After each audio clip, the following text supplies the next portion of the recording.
구약의 역사 가운데 가장 참담했던 시대를 들으려고 하면 사사시대를 얘기할 수 있습니다. 이스라엘은 끊임없이 실패하지만 그러나 그 중에서도 이 사사시대만큼 그들의 역사가 어두웠던 시절이 없습니다. 우리 사사기를 보면서 가장 많이 반복돼서 나오는 말, 그때 사람들이 자기 소견에 오른 대로 행하였다. 자기 뜻대로, 자기 주장대로, 자기 의지대로 행했던 시대. 그래서 하나님에게서 가장 멀어졌던 시대. 끊임없이 하나님께 범죄하고 또 범죄했던 시대가 바로 사사시대였어요. 그 중에서도 가장 어두웠던 시대, 그 사사시대 가운데서도 가장 어두웠던 시대를 들으라고 한다면 바로 이 삼손의 시대를 들 수가 있습니다.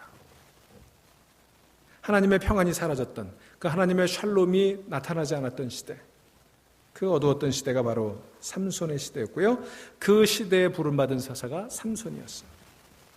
이 삼손이라고 하는 이름은 히브리어로 태양이라고 하는 뜻을 가진 샘쉬라고 하는 단어에 온이라고 하는 지소사 꼬리가 붙은 거예요. 이 지소사라고 하는 건 뭐냐면 어떤 단어의 앞에나 뒤에 붙어가지고 그 단어의 작은 것을 얘기하는 거예요. 이를테면 도둑 중에 좀 작은 도둑이 뭐예요? 좀도둑. 또 개천 중에 좀 작은 개천, 실개천. 뭐 좀이라든지 실 이런 단어가 붙으면 작은 걸 얘기하죠. 또는 소의 새끼, 송아지, 뭐 망아지, 강아지 이렇게 하는 아지 이런 단어가 붙으면 어떤 사물이나 어떤 단어가 이제 작은 것을 얘기하는 거죠. 이게 지소사라고 그러는데 태양이라는 뜻의 샘쉬라고 하는 단어에 온이라고 하는 지소사가 붙었어요. 그러니까 무슨 뜻이에요? 작은 태양. 뭐 그런 뜻이 되겠죠. 그러니까 삼손이라고 하는 말, 샘쉬온이라고 하는 이름은 작은 태양을 얘기하는 거예요. 한 줄기 빛 같은 태양 전체를 얘기하는 것이 아니라 작은 태양 또는 거기서 비춰오는 한 줄기 빛, 그런 뜻을 가지고 있어요. 그러니까 삼손의 시대는 아주 어두웠던 시대. 그러나 삼손이라고 하는 인물을 통해 하나님께서 작은 빛을 비춰주시는 거죠.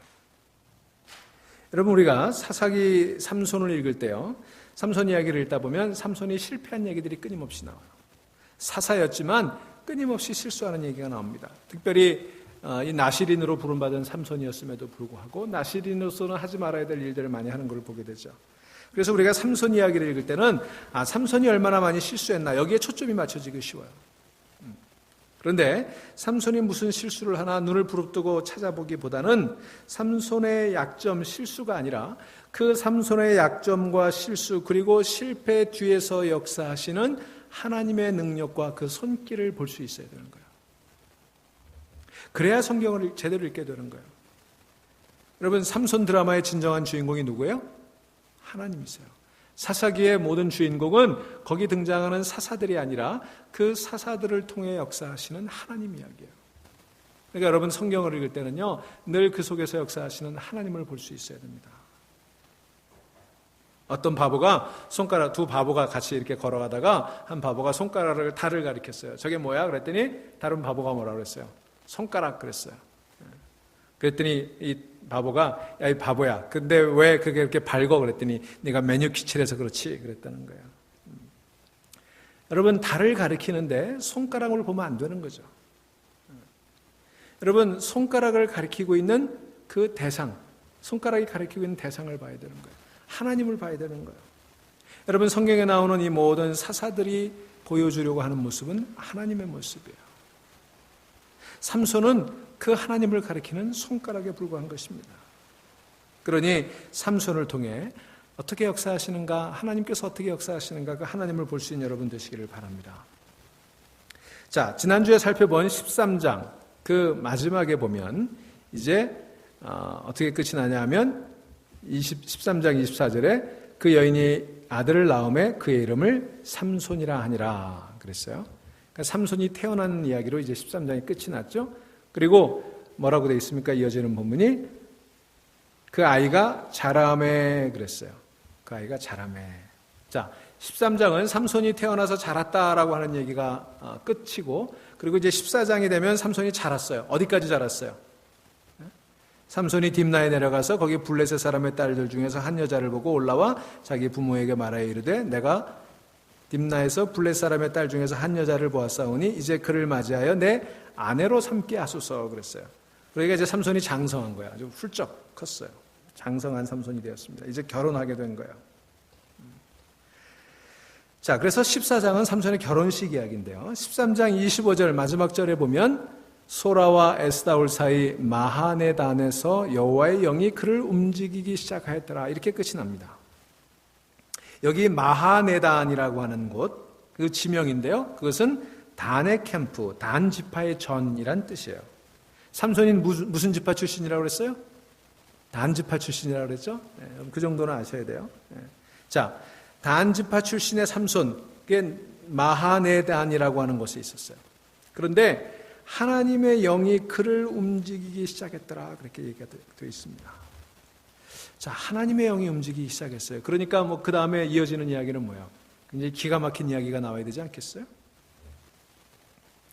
그런데 자, 삼손이 자랐어요. 하나님의 영이 움직이기 시작했어요. 하나님의 영이 그와 함께 했어요. 하나님이 그에게 복을 주셨어요. 그렇게 13장 얘기가 끝났으면 14장에는 뭔가 그럴듯하고 굉장한 일들이 일어나야 될 것 같다는 기대를 우리에게 주게 되는데 실제로 14장이 시작이 되니까 무슨 얘기가 나와요? 삼손이 이방 여인과 결혼한 이야기가 나오죠. 하나님의 영이 임했다. 하나님의 영이 움직이기 시작했다라는 것과 전혀 기대에 어긋나는 이야기가 나오는 거예요. 자, 보세요. 지금까지 등장한 사사들을 보면 이제 사사를 하나님께서 택하시고 그 사사에게 하나님의 영이 임하고 그러면 그 사사가 뭘 합니까? 이스라엘 중에 군대를 모아요. 그래서 함께 싸울 군대를 모으고 그게 물론 때로는 300명 용사에 불과하기도 했고 하지만 어쨌든 또 잡류들, 입다의 경우 같은 경우는 잡류들, 불량배들, 양아치들 이런 자들을 모아서 나가긴 합니다만 어쨌든 하나님의 영이 사사에게 임하면 그 사사가 군대를 모아서 그 군대를 이끌고 나가서 대적들과 싸우는 이야기잖아요. 그래서 승리하고 전과를 올리는 그런 이야기가 나와야 되잖아요. 그런 패턴에 비추어 보면 13장에서 하나님의 영이 그를 움직이기 시작했다라고 얘기가 나오니까 당연히 삼손이 작은 숫자든 큰 숫자든 이스라엘 백성들을 모아서 군대를 끌고 나가서 싸워야 되잖아요. 블레셋과 싸워야 되잖아요. 근데 엉뚱한 이야기가 나오는 거예요. 오히려 이방 여인, 딥나 여인과 결혼한 이야기가 나옵니다. 이게 무슨 뜻일까? 그 이유가 무엇일까? 성령이 움직이기 시작했는데 원수의 족속 블레셋 여인과 결혼을 하다니 이게 도대체 무슨 얘기예요? 자, 제가 지난 시간에 당시 이스라엘, 삼손 시대의 이스라엘은 중환자실에서 산소호흡기를 끼고 신음조차 낼 수 없는 그런 환자였다라고 말씀을 드렸죠. 그 정도로 영적으로 어두워지고 그 정도로 사람들의 마음속에는 이제 하나님을 향해 부르짖을 힘조차, 그럴 마음조차 없었다 그랬어요. 영적으로 이미 다 죽어 있었어요.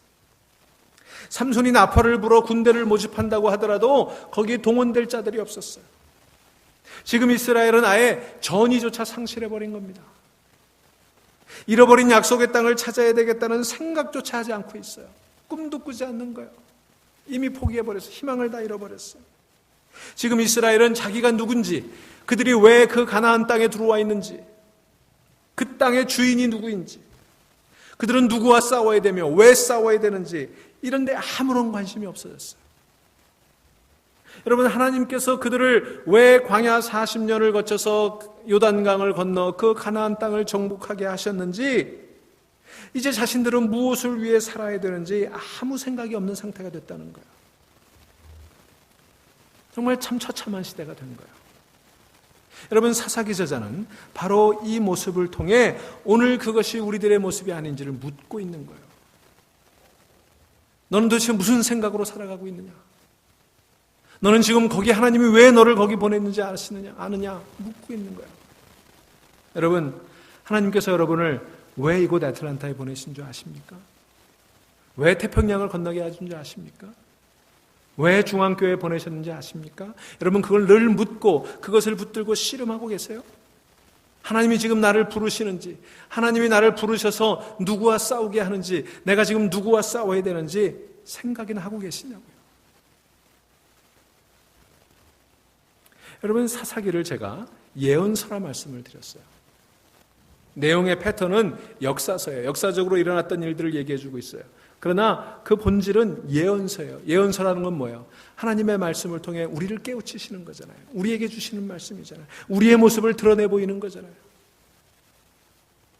여러분, 오늘 삼손이 처해 있는 이 현실을 통해 오늘 우리의 모습들을 돌아볼 수 있는 시간 되시기를 바랍니다. 내가 누군지, 하나님은 지금 나에게 무엇을 요청하고 계시는지, 우리는 지금 얼마나 어두운 그런 그 터널을 지나가고 있는지 늘 물어야 되는 거예요. 지금 삼손이 이스라엘 백성들을 향해 소리쳐도 싸움터에 함께 나가 싸운 사람이 없는 거예요. 이제 삼손은 고독한 전사로 오직 나 홀로 싸울 수밖에 없는 그런 처지가 된 거예요. 그래서 그가 선택한 게 바로 정략 결혼이었어요. 이게 삼손 결혼 이야기는요, 삼손이 단순히 이방 여인에게 마음이 혹해서 넘어갔다는 얘기가 아니에요. 이 결혼잔치 전후의 맥락의 이야기를 살펴보면 블레셋 사람들은 이스라엘이 자기 족속과 결혼하는 것을 굉장히 좋아했어요. 일종의 결혼을 통해서 속국정책, 동화정책을 실현하려고 했던 거예요. 그러니까 이스라엘 백성들 중에 민족적 정치의식이 완전히 사라지도록 이 결혼 정책을 통해 동화시키려고 하는 그런 정책을 가지고 있었어요. 아예 블레셋에 문화적으로, 정서적으로, 혈통적으로 다 편입시키려는 그런 생각을 가지고 있었어요. 아예 이스라엘을 그냥 말살시키려는 그런 생각을 가지고 있었다고요. 자, 삼손이 그런 속에서 의도적으로, 정략적으로 블레셋에 대해서 항거하는 내용이 이 삼손의 결혼 이야기예요. 그런 위장 결혼을 통해서 블레셋을 공격할 기회를 얻고자 했던 것입니다. 그게 오늘 14장의 배경이 되는 것입니다. 자, 14장의 막이 열리면 삼손이 어디로 내려가죠? 딥나라고 하는 곳에 내려갑니다. 이 딥나라고 하는 곳, 이곳은 삼손이 속한 단 지파가 원래 분배받은 땅이었어요. 그런데 블레셋이 그곳을 점령했습니다. 그래서 딥나라고 하는 그 땅, 자기들이 차지했던, 자기들이 물려받았던 그 지파의 땅을 이제 블레셋에게 내주고 단 지파는 산기슭에 가서 웅크리고 살아야 되는 그런 형편에 있었어요. 그래서 삼손이 이 딥나를 제일 먼저 치기로 작정을 했던 거예요. 그래서 거기 내려갔어요. 거기 내려가서 블레셋의 한 여자를 보고 올라와서 그 블레셋 여자와 결혼을 하겠다고 부모님에게 말씀을 드립니다. 그때 삼손의 부부가 하는 말이, 여기 단지파, 우리 동족 중에도 여자들이 있고 우리 지파 중에도 규수들이 많은데 왜 하필이면 할례받지 아니한 블레셋 사람에게 가서 아내를 맞이하려고 하느냐, 그렇게 이제 호소하죠. 하소연하죠. 여기 할례받지 아니한이라고 하는 말은 블레셋 사람들을 경시하는 말이에요. 강한 거부감, 멸시하는 그런 표현이죠. 그때 삼손이 부모에게 하는 말에 주목해야 됩니다. 삼손이 뭐라고 그랬어요? 여기 3절 후반부에 보면 그의 아버지에게 이르되 내가 그 여자를 좋아하오니 그랬어요. 내가 그 여자를 좋아하오니 그 여자를 데려오소서. 자, 여기 그 여자가 she looks good to me 그렇게 되어 있어요. 그 여자가 예쁘다, 뭐 좋다 그런 뜻이죠. 그런데 여기 히브리어로 그 의미를 살펴볼 필요가 있어요. 히브리어 용모로 아름답다라고 할 때는 톱이라고 하는 말을 씁니다. 그런데 여기서 사용된 말은 야사르라고 하는 말을 써요. 이 야사라고 하는 말은 여자들이 아름답다, 용모가 아름답다 그런 뜻이 아니라 옳다, 정당하다, 합당한 이유가 있다 그런 뜻이에요. 이 야사르라고 하는 말이 사사기에서 굉장히 중요한 말이에요. 제가 사사기를 처음 시작하면서 사사시대가 어떤 시대라고 그랬어요? 사람들이 자기 소견에 옳은 대로 행하는 시대 그랬죠. 자기 소견에 옳은 대로. 이 자기 소견에 옳다라고 할 때 말이 바로 야사르라고 하는 거예요. 그러니까 지금 이 삼손이 무슨 얘기를 하냐면 그 여자가 좋다라고 얘기할 때 그 여자랑 결혼하는 것이 옳다라고 얘기하는 거예요. 이유가 있다는 얘기예요. 그냥 아무 생각 없이 결혼하겠다 그런 얘기가 아니라 이 블레셋 여인, 이 딥나에 사는 그 블레셋 이방 여인과 결혼하는 것이 그게 이유가 있다. 그게 지금 필요한 것이다. 이 얘기를 하고 있는 거죠. 자, 그 정당한 이유가 뭘까? 그것은 바로 이 결혼 사건을 통해, 이 위장 결혼을 통해서 블레셋을 치겠다는 것이었습니다. 삼손이 철부지라서가 아니라, 아니면 삼손이 플레이보이 여성 편력 때문이 아니라 그 결혼은 위장 결혼이었던 거예요. 여러분 그 편견을 버리고 보셔야 돼요. 여러분 14장에 등장하는 삼손의 결혼 사건을 해석하는 아주 핵심 구절이 바로 4절이에요. 4절 보실까요? 4절 뭐라고 되어 있어요? 그때 블레셋 사람이 이스라엘을 다스린 까닭에 삼손이 틈을 타서 블레셋 사람을 치려 함이었으나 그의 부모는 이 일이 여호와께로부터 나온 것인 줄은 알지 못하였더라. 그렇게 되어 있어요. 그러니까 지금 이 결혼하려고 하는 이 모든 이 전략이 누구에게서 나온 거예요? 하나님에게서 나온 거라는 거예요. 이것이 삼손이 벌이고 있는 이 엉뚱한 행동에 대한 성경의 해석이고 평가예요. 이 해석은 몇 가지 사실을 분명히 하고 있습니다. 자, 보세요. 이때는 블레셋이 이스라엘을 다스리고 있는 때였죠. 그래서 삼손이 전략 결혼을 통해서 블레셋 사람들을 칠 틈을 찾고 있었던 거예요. 그런데 그의 부모는 모르고 있었죠. 하나님에게서 나오는 것임을 모르고 있었다는 것입니다. 이 전략이 여호와께로부터 나온 것이었습니다. 그러므로 호세아 선지자가 하나님의 사랑을 보여주기 위해 음란한 여인 고멜과 결혼을 하듯이 삼손은 하나님의 백성은 아직 죽지 않았다. 하나님은 자기 백성을 완전히 포기한 것이 아니다. 이 사실을 보여주기 위해 원수 족속의 딸과 결혼식을 하게 되는 거예요. 지금 이스라엘 지파가 많으면 뭐하고 백성들이 많으면 뭐합니까? 군사로 쓸만한 사람이 하나도 보이지 않은 때잖아요. 기드온을 따랐던 300용사를 찾는 것이 불가능해 보이는 그런 때 아니었습니까? 그래서 그런 속에서 할 수 있는 일은 나홀로 전쟁터에 나가서 게릴라처럼 그렇게 블레셋과 싸울 수밖에 없는 그런 상황이었습니다. 그런 상황 속에 하나님께서 삼손을 통해서 보여주신 전략이 바로 위장결혼 작전이었어요.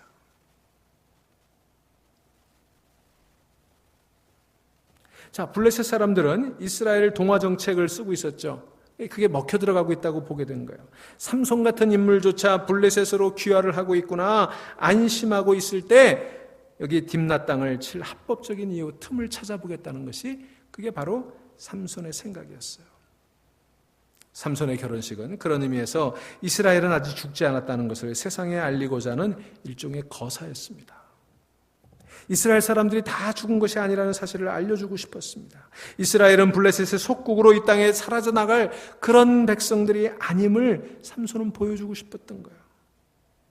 말하자면 삼손은 혼자서라도 3.1 독립운동 같은 걸 하고 싶었던 거죠.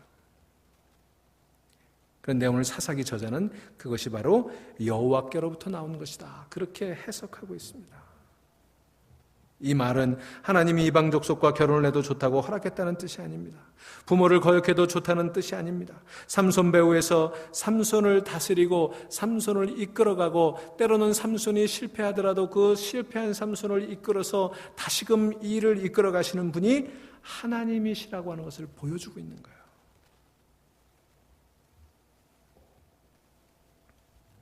지금 하나님께서는 죽어버린 땅, 완전히 동토가 되어버렸던 그 땅에 새로운 구원의 씨를 뿌리기 시작했다는 것입니다. 하나님은요, 당신의 백성들이 그대로 망하도록, 그대로 짓밟히도록 내버려두지 않겠다고 다짐했다는 사실을 이 삼손의 위장결혼 이야기를 통해 저자는 우리들에게 보여주려고 하는 것입니다. 여러분, 우리가 여기서 기억해야 될 사실이 있습니다. 우리 한국교회 교회 숫자가 많아졌죠. 대형교회도 많아졌죠. 교인 숫자도 많아졌습니다. 그러나 그 많은 교회가 영적인 전투력을 상실했다면 그게 바로 사사시대예요.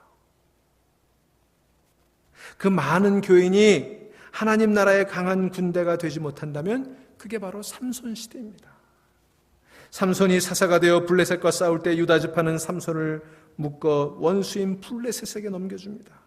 사단을 무찌르고 이 땅에 복음 전하여 구원하는 일에는 무능력하고, 그래서 교파끼리 싸우고 교회끼리 싸우고 교인들끼리 싸우고 사사를 묶어 원수에게 넘겨주던 시대라면 그게 사사가 아니고 사사시대가 아니고 뭐란 말입니까? 오늘 우리가 살아가는 시대가 그런 시대라는 거예요. 누군가 지금 우리 시대를 일컬어 적군 아군을 분별하지 못하는 시대라고 말하고 있습니다. 그럼 우리가 이걸 깨달아야 되는 거예요. 여러분, 오늘 우리들은 정말 우리들을 점령하고 있는 블레셋과 맞설 수 있는 그런 힘을 가진 교회가 되어 있습니까? 그런 성도가 되어 있습니까? 여러분, 우리가 살아가는 시대가 삼손 시대예요.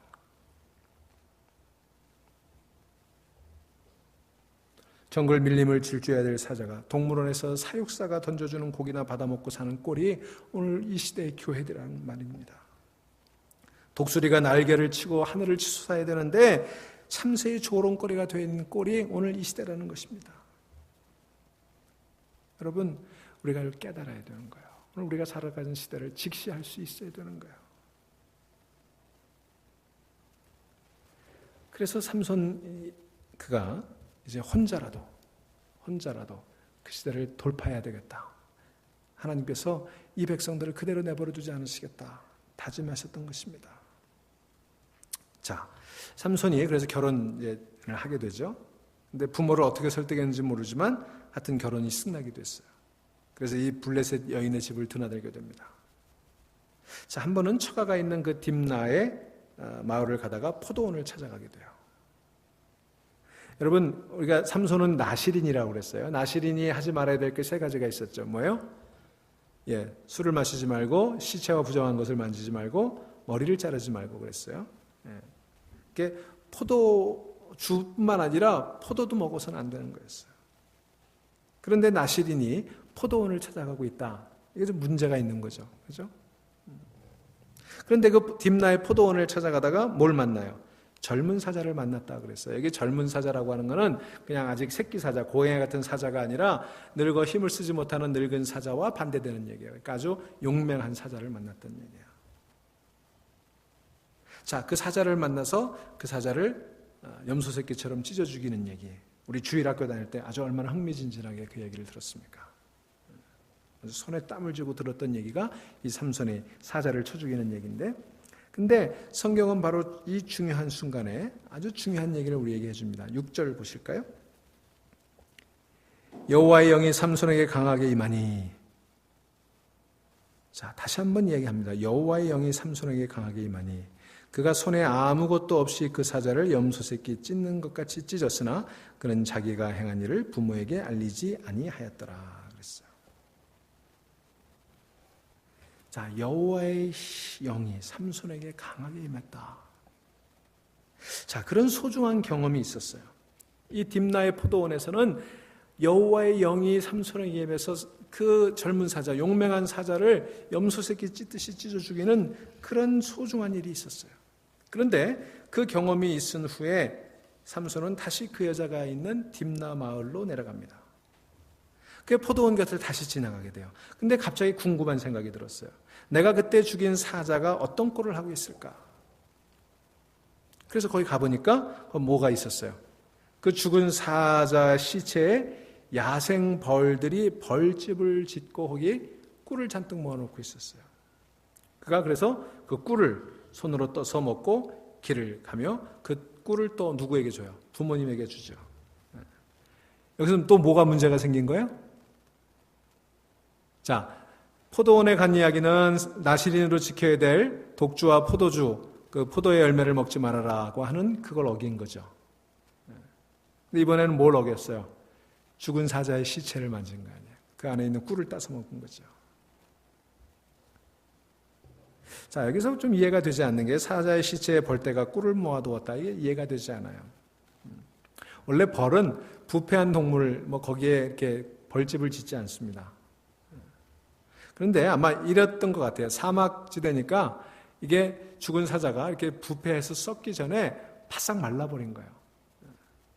그래서 바위처럼 굳어지는 경우도 있다고 그래요. 짐승의 시체가 아주 드라이해가지고 바싹 말라버린 거죠. 뭐 어찌됐건 거기에 이제 그 사실 여부를 우리가 지금 뭐 과학적으로 증명할 수는 없지만 어쨌든 거기 썩다만 거든지 바짝 말라버렸든지 아니면 다른 날짐승들이 와서 뜯어먹었든지 하여튼 그 남은 뼈에 벌집이 매달려 있었어요. 자, 이 사건을 접하는 독자들, 우리 읽는 사람들은요, 해석상의 혼란을 겪게 됩니다. 나실인이 포도원을 찾고 시체를 만지고 거기서 난 꿀을 먹는 일을 어떻게 봐야 될까요? 이거 말이 안 되는 거죠. 하나님이 그렇게 강력하게 금했는데 왜 삼손이 그런 일을 하게 됐을까? 그런데 더 이상한 것은 그 과정이 어떤 때 일어난 거예요? 하나님의 영이 강하게 임했을 때 일어났다는 거 아니에요? 여러분, 이걸 우리가 어떻게 해석해야 되죠? 잘 생각해 보세요. 삼손의 결혼식 준비는요, 가슴 설레는 행복을 위한 준비가 아니었어요. 그죠? 삼손이 정말 딥나 여인을 사랑해서 행복을 꿈꾸면서 결혼해가지고 아름답게 행복하게 가정을 꾸미며 살아야지, 뭐 이런 결혼식이 아니었죠. 삼손의 결혼 준비는 뭐예요? 가슴 조이는 전쟁 준비잖아요. 위장 결혼식을 통해서 이 블레셋 사람들을 치고 딥나 땅을 찾아야 되겠다고 하는 일종의 독립운동 같은 거사를 지금 계획하고 있는 거잖아요. 친구들은 물론 부모도 이해해 줄 수 없는 그런 일을 혼자 지금 꾸미고 있는 거예요. 외롭기도 하고 가슴이 아프기도 합니다. 여러분 그렇지 않아요? 삼손이라고 왜 아름다운 가정, 행복한 가정을 꾸밀 그런 꿈이 없었겠어요? 그럼에도 불구하고 위장결혼, 정략결혼을 해야 되는 그의 마음은 아팠을 거예요. 그렇게밖에 할 수 없는 이스라엘의 현실은 너무 마음 아팠을 거예요. 바로 그때 그는 젊은 사자를 통해 놀라운 경험을 하게 되는 거예요. 여호와의 영이 강하게 임하게 되는 거예요. 성령의 임재는 이 결혼 작전을 통해 블레셋을 칠 틈을 노리는 것은 참 잘한 것이라는 것을 보증해 주는 하나님의 보증이었어요. 이 작전 가운데 하나님께서 함께 하실 것이니 두려워하지 말라는 하나님의 약속이었습니다. 그렇다면 하나님께서 그렇게 보증해 주셨으니까 하나님께서 나실인이 포도원을 가까이 한 것, 시체를 만진 것, 이거 다 인정하고 용납한 걸까요? 그것은 아니에요. 하나님께서 그의 실수를 다, 그거 작전 속에 다 포함된 거니까 해라. 그런 건 아니었어요. 하나님께서, 하나님의 영이 그에게 임했던 것과 그 삼손이 실수를 했던 것은 별개의 이야기예요. 중요한 것은 하나님께서는 그의 실수에도 불구하고 그의 허물에도 불구하고 그를 들어 쓰셨다고 하는 거예요. 하나님은 기다려주신다고 하는 것입니다. 어쩌면 삼손이 영적으로 약해져 있기 때문에 더 강력한 영적인 역사, 성령의 역사가 필요했는지도 몰라요. 사사시대가 영적으로 너무나 어두웠기 때문에 더욱 강력한 인도하심이 필요했는지도 모르는 것입니다. 삼손이 사사로서, 나실인으로서 혼돈된 정체의식을 가지고 혼돈스러운 행동을 하고 있기 때문에 사사계에 있는 우리조차도 혼돈스러운 거예요. 하나님의 자녀로서 깨끗하고 정당한 삶을 살지 못했음에도 불구하고, 또 충성스러운 삶을 살지 못했음에도 불구하고, 그럼에도 불구하고 하나님께서는 우리를 들어 쓰실 수도 있다는 것입니다. 여러분 자신을 한번 돌아보시기를 바랍니다. 우리가 하나님의 자녀로서 그렇게 정당하고 깨끗합니까? 그렇지 않지요. 그런데도 우리가 잘 살아가고 있습니까? 그런데도 우리 가정이 그럭저럭 평안을 유지하고 있습니까? 그런데도 우리 자녀들이 잘 형통하게 살아가고 있습니까? 만약 그렇다면 그 이유가 뭘까요? 내가 온전해서가 아니라 하나님의 자비 때문인 거예요. 하나님의 은혜 때문인 거예요. 여러분, 우리가 잘했기 때문에 우리가 잘 살고 있는 건 아니에요. 우리가 의롭기 때문에 우리가 모든 일에 형통하는 것은 아니에요. 여러분, 우리 이거 잘 알잖아요. 그죠? 때로는 두려운 마음도 있잖아요. 내가 이렇게 부족한데, 내가 이렇게 죄인인데, 내가 이렇게 허물이 많은데 왜 하나님이 나를 지켜주시지? 왜 하나님이 내게 복을 주시지? 여러분, 두려운 마음이 있으세요? 그렇다면 이제는 그 두려운 마음 버리세요. 이제는 감사하시기 바랍니다. 하나님은 여러분의 죄와 실수, 여러분의 약점과 허물을 다 인정하시지는 않지만 그럼에도 불구하고 하나님은 인내하고 기다리시며 우리가 하나님의 백성으로 옳은 일에 나설 때까지 우리를 기다리고 계신다고 하는 것입니다. 그래서 우리가 소유한 모든 것들, 우리가 누리는 모든 것들이 내 것이 아님을 고백하고 인정하기를 원하시는 거예요. 하나님께서 주신 경험, 축복, 기적의 경험을 가지고 하나님이 주신 사명 잘 감당하라고 하나님은 오늘도 기다려 주시는 것입니다. 여러분, 삼손처럼 하나님의 뜻에 쓰임받고 하나님의 영에 사로잡혔음에도 불구하고 살아가면서 이러저런 허물을 만들 수밖에 없는 우리들이지만, 그러나 하나님께서는 끝까지 우리를 통해서 당신의 구원의 역사를 이루어 가실 줄로 믿으시기를 바랍니다. 자, 그래서 10절부터는 이제 잔치가 벌어지죠. 이 잔치에 보면 신랑 삼손이 신부집에서 잔치를 베푼 곳으로 그렇게 되어 있습니다. 그게 그들의 풍습이었다 그렇게 되어 있어요. 거기 잔치에 참여한 신랑의 친구들이 모두 블레셋 사람이라고 되어 있어요. 나중에 보면 결혼 후에도 그 부인이 계속 친정에 머물러 있는 것으로 그렇게 기록이 되어 있습니다. 이런 혼인 풍습을 차디카 혼인이라고 이렇게 부르는데, 차디카라고 하는 말은 연인, 애인, 현지처라는 뜻이 있어요. 그러니까 차디카는 신부랑 결혼을 하고 그 신부를 데려다가 사는 그런 혼인이 아니라, 혼인 이후에도 신부는 거기 사는 거예요. 자기 친정집에 사는 거예요. 그리고 신랑은 신부집에 방문할 때마다 돈이나 선물을 가져가도록 그렇게 되어 있어요. 그러니까 말하자면 이 결혼은요, 공인된 현지처 같은 그런 결혼식이었어요. 좀 독특한 결혼식이었어요. 그래서 삼손의 부인으로 선택된 이 여인을 사사기 14장은 내내 그냥 여자라고 표현하고 있어요. 여기 본문에도 보면 이 처녀, 그러니까 결혼한 처녀 이렇게 하지 않고요, 그냥 여인, 성숙한 여인, 결혼한 여인을 가리키는 그런 단어를 쓰고 있어요. 그렇게 보니까 이 여인이 처녀는 아니었던 것 같아요. 처음 삼손하고 결혼한 여자가 아니었어요. 아마 과부나 이혼녀였던 것 같아요. 그리고 그 여인이 이제 잔치를 벌이는데 30명이나 이렇게 초대하는 것으로 보면 딥나 마을에 꽤나 영향력 있는 그런 집안이었던 것 같아요. 자, 그런 영향력 있는 집안을 선택해서 정략 결혼을 해야 뭔가 사단이 나지 않겠어요? 자, 그 결혼식이 벌어지긴 벌어지는데 사실은 정략 결혼이고 위장 결혼이니까 결혼식 같지 않은 결혼식이죠. 신부 같지 않은 신부죠. 친구 같지 않은 친구들이죠. 이제 그런 상황에서 결혼식이 벌어지는 거예요. 삼손은 어떻게든지 이 결혼식 속에 뭔가 꼬투리를 잡아가지고 블레셋을 치고 딥나를 다시 회복하려고 하는 그런 꿍꿍이만 가지고 있는 거예요. 자, 그런 상황을 이렇게 다 만들었어요. 자, 그렇게 해서 이제 결혼잔치가 벌어지고 흥이 달아오르게 되죠. 그 흥이 절정에 이를 무렵에 삼손이 드디어 술을 내기 시작을 합니다. 수수께끼를 내는 거예요. 갑작스럽게. 자, 수수께끼를 내고 상을 맞추면 상을 준다. 그런데 그 상금이 굉장히 컸어요. 여기 보니까 배옷 30벌, 겉옷 30벌. 지금으로 말하면 양복 정장 30벌 내기를 한 거예요. 자, 틀리면 이 들러리 친구들 30명의 겉옷과 속옷을 다 벗기겠다는 얘기예요. 여러분, 신랑이 어쨌든 결혼식인데 이제 혼자만 알고 있는 위장 결혼식이죠. 근데 들러리로 온 그 귀빈들, 손님들, 마을 사람들 무작정 죽일 수는 없는 거 아니에요. 그러니까 이제 수수께끼를 내고 옷을 벗어라, 못 벗는다 이러면서 시비가 나고, 그 시비가 나는 속에 이제 삼손이 뭔가 술을 내려고 했던 거죠. 이게 그렇게 꾸며가는 거예요, 상황을. 그런데 14절에 보니까 수수께끼를 내는데 그 수수께끼가 참 애매모호해요. 왜 이런 수수께끼를 낸지 모르겠어요.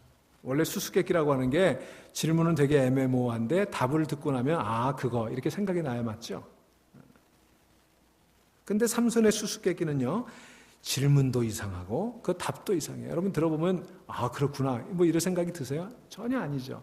누구도 맞힐 수 없는 수수께끼예요. 사실 맞힐 수 없는 수수께끼라면 수수께끼가 아닌 거죠.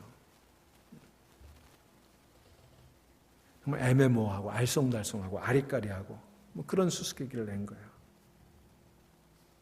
자, 이 성서 주석가들은 여기 수수께끼는 이 삼손의 모습을 표현하고 있다 이렇게 해석을 하기도 합니다. 뭐 좀 과장된 이게 좀 너무 애매한 해석이긴 한데 삼손의 정체성이 애매했기 때문에 이 수수께끼도 좀 애매했다 뭐 이렇게 얘기도 하기도 해요. 어쨌든 그 수수께끼를 이제 내고 그 수수께끼를 맞출 도리가 없어요. 왜? 수수께끼라고 하는 건 원래는 보편적인 어떤 경험 속에서 나와야 돼요. 그죠? 누구나 들으면 아, 그거라고 공감할 수 있는 것이 돼야 돼요. 그런데 이 수수께끼는 뭐예요? 삼손 자기만 알고 있는 어떤 사건에 기초한 거거든요. 누가 알 수 있겠어요? 모르는 게 당연한 거예요. 뭐 사실은 수수께끼도 아니에요. 넌센스죠, 넌센스. 먹는 자에게서 먹는 것이 나오고 강한 자에게서 단 것이 나왔느니라. 사실 이거 수수께끼는요, 맞출 수 있는 수수께끼가 아니에요. 자, 그런데 어쨌든 문제가 주어졌으니까 마을 청년들이 이제 이 문제를 해결하기 위해서 삼손의 부인 이 딥나 여인을 협박하고, 그래서 부인은 눈물로 사랑투정으로 삼손을 이제 설득하고 협박하기 시작합니다. 18절에 정답이 나오죠. 정답이 뭐예요? 무엇이 꿀보다 달겠으며 무엇이 사다보다 강하겠느냐. 맞춰버린 거예요. 삼손이 얼마나 황당했겠어요. 이건 뭐 도저히 맞출 수 없는 거라고 생각하고 냈는데 알게 된 거예요. 이 일로 삼손이 정정당당하게 블레셋 딥나 도시를 치겠다는 계획에 숲으로 돌아가고 말았습니다.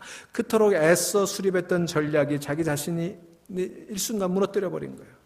그죠? 왜 무너졌어요? 여인의 눈물 앞에 약했거든요. 사자보다 강했던 삼손이 꿀 앞에 맥을 못 추었던 것처럼 사자 같은 삼손이 꿀 같은 여자 앞에 맥을 못 추는 일이 벌어지고 말았던 거예요. 이게 삼손의 모습이었어요. 작은 태양으로 하나님의 사명을 가지고 이스라엘을 블레셋에서 구해야 될 그 귀중한 사명을 맡았던 삼손이 툭 하면 꿀 같은 여자 앞에 무너져 버린 것이었습니다. 실수와 실패를 반복했던 거예요. 그런데 삼손은 실패했지만 하나님은 그 삼손의 실패를 그냥 내버려 두시지 않았습니다. 어떻게 블레셋을 치기 시작했는지 우리가 18절까지만 읽었습니다만 19절부터 15장 계속 이어나오는 이야기가 그거죠. 삼손이 아스글론에 내려가서 30명의 블레셋 사람을 죽이고 옷을 빼앗아 오는 이야기. 삼손이 여우 300마리를 붙잡아서 꼬리를 묶고 불을 붙여 블레셋 곡식을 태우는 이야기. 삼손이 나귀 턱뼈로 1,000명 블레셋 군인을 죽인 이야기. 이런 이야기들이 이제 계속 이어지는 거예요. 그건 다음 시간에 살펴보기로 하고요. 오늘 여기서 우리가 꼭 기억해야 되는 마지막 결론이 이것입니다. 삼손이 이 딥나 포도원 사건에서 경험했던 이 두 가지 사건, 그 젊은 사자를 찢어 죽인 얘기와 그 사자 속에 담겨있는 그 꿀을 먹었던 이야기 속에서 우리는 중요한 교훈을 얻어야 되는 거예요. 자, 첫째는 이 교훈입니다. 여호와의 영이 강하게 임하여 젊은 사자를 찢어 죽일 수 있었던 승리의 경험이 있었다는 것입니다. 두 번째는 사자의 죽음에서 꿀을 떠먹었던 그 삼손의 실패의 경험이 또 있었다는 거예요. 자, 여러분 생각해 보세요. 삼손이 이 경험을 늘 묵상하며 소중히 간직했더라면 딥나의 포도원은 삼손의 영성의 고향이 될 수 있었을 거예요. 하나님의 영이 강하게 임했더니 맨손으로도 젊은 사자를 찢어 죽일 수가 있었구나. 그러나 내가 아차 그 하나님의 영에 사로잡혔던 것을 잊어버렸을 때 꿀에 현혹돼서 만지지 말아야 될 것들을 만지고 먹지 말아야 될 것을 먹어버렸던 그 실패의 경험들을 통해서 삼손은 깨달았어야 되는 거야. 하나님께서 함께 하시면 젊은 사자도 이길 수 있고 그러나 경성하지 않으면 꿀에 미끄러져 넘을 수도 있지. 하나님을 의지하면 나는 이리떼 같은 블레셋 앞에 젊은 사자가 될 수도 있고 그러나 깨어있지 못하면 나는 그들에게 꿀이 되어 그들이 나를 빨아먹게 될 것이다. 이걸 깨달아야 된다는 거예요.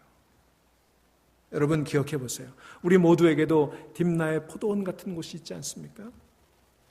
우리에게도 하나님이 함께 하셨던 승리의 경험이 있어요.